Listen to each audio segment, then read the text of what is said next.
تعالوا نعمل احلى واخف كحك في البيت، وان شاء الله هيفضل دايب معاكم لحد اخر كحكايه. هنجيب كيلو دقيق مخصص للكحك والبسكوت، وننزل عليه برشه ملح ومعلقه صغيره بيكنج باودر ومعلقتين سمسم متحمص، ونقلبهم ونركنهم على جنب. ونجيب 400 جرام زبده فيرن و200 جرام سمنه ويفضل بلدي طبعا، و60 جرام سكر بودره، وكله يكون في درجه حراره الغرفه. ونضربهم بمضرب لحد ما يبقى قوامهم كريمي وهش ولونهم فاتح كده.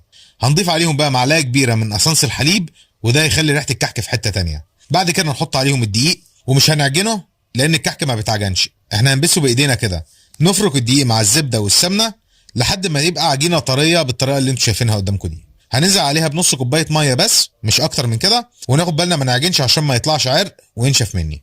باخد قطعه في ايدي واكورها واضغط عليها في نصها كده، لو ما شققتش يبقى كده تمام. نبدا نشكله بقى سواء ساده او تحشيه مكسرات او عجميه، وان شاء الله هبقى اعمل لكم فيديو منفصل لطريقه عمل العجميه. وندخله على الفرن، لو ساده درجه الحراره 180، ولو محشي درجه الحراره 220، رف متوسط 20 دقيقه بالظبط، ويكون جاهز زي ما انتم شايفين كده. اعملوه في البيت وان شاء الله هيعجبكم قوي، وكل سنه وانتم طيبين، وما تنسوش اللايك والشير.